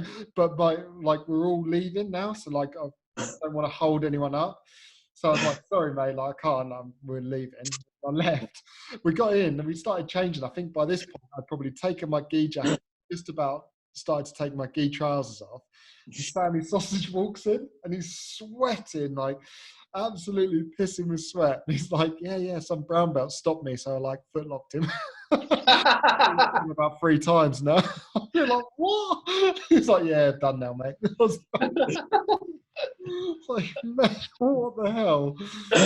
Sammy's one of those guys that gets hold of your foot and it's not going anywhere though. Oh god, last time I rolled with him, he took my foot home with him. Yeah. He's good, man. He's really, really, really good. Really good. He plays he's a big dude, and you think all he want to do is get in top position, but he pulls guard and he's really, really good. Mate, like he moves well as well. He's 138 kilos. That's a big guy, yeah. He's a big dude. Remember Lucas Jamriska? Oh yes. Yeah, he's currently topping the scale at 150. That's what Sausage wants to get to. What? He wants to get to that? Yeah, he does. I didn't realise that was a target. Was he moving to sumo? Right, the bloke is unbelievably strong as well. Yeah, and ridiculous. Like stupid strong. Honestly, it's like, you know, he gets hold of my leg. It just feels like they're not the biggest of legs, but they look like matchsticks, and there's just no chance of pulling your leg out of anything. Yeah. Like, it's just, you know, I fear for people that get involved with sausage. Because he's so baby faced as well, doesn't he? He looks like he couldn't harm. Right. Just think like, like at open mats or something, you see Sausage who's like rolling with Ian or like someone like that for about 20 minutes, and I sort of sit down and I'm like, bloody hell, that looks awful. Like, you know, he's got Ian's putting Ian's like rolling like this, and you know, getting it, you know, When I opened Over Grapplers, Sammy came down for the first class, and people started ducking him by the end of it. I would have ducked him at the beginning, mate.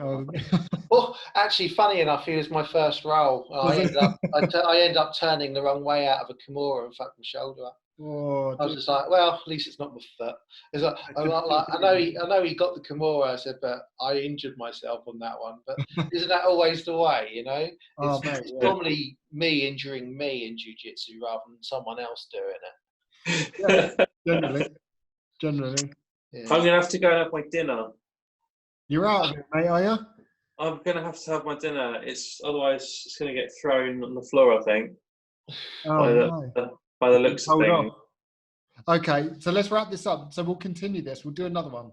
It was awesome. I think that we've got loads more in Simon. Loads more content we can extract from Simon. 100%. Am I being interrogated? Yes. I didn't think it was an interrogation. That's the key to a good interrogation, mate. Yeah. Not knowing you're in it. Led into a full sense of security. No, that was really cool. That was really good. Cool. I think we've barely scratched the surface for like loads of interesting stuff. Yeah, and we want to talk about because you've got a program where you've got for bullying as well, haven't you? So yeah, which is where I was trying to get to, but I really got into the depth of the journey. Hey, it's all good, man. We've literally, like, it was the same with chairs as well. That just time just kind of, when you get the flow of like talking, the time just seems to disappear. So we'll call it there, and we'll definitely have you back on, and we'll talk about all this as well. And okay. We're gonna have to make a note exactly where I got up to. So I think we're at the start of the Ironworks. Start of Ironworks. We'll remember. Write it down. We don't need to write it down. We've got it recorded, my friend. Oh yeah, that's true. Yeah, that's true. That is true. We need a photo, Simon, as well for the website for your profile. We'll do for a guest profile of you. Okay. Yeah, I have a good photo. Yeah. We got to finish it off first before I get a good photo for you, though. Yeah. I don't like looking at photos at the moment of me training and stuff like that, because it remembers me of when I was allowed to train. So at the moment it's solo drills in the garage, which sounds really romantic. Sounds like what Nick's doing with that Freaks book. Yeah, Freak book. Yeah. I take that down into the cellar with me.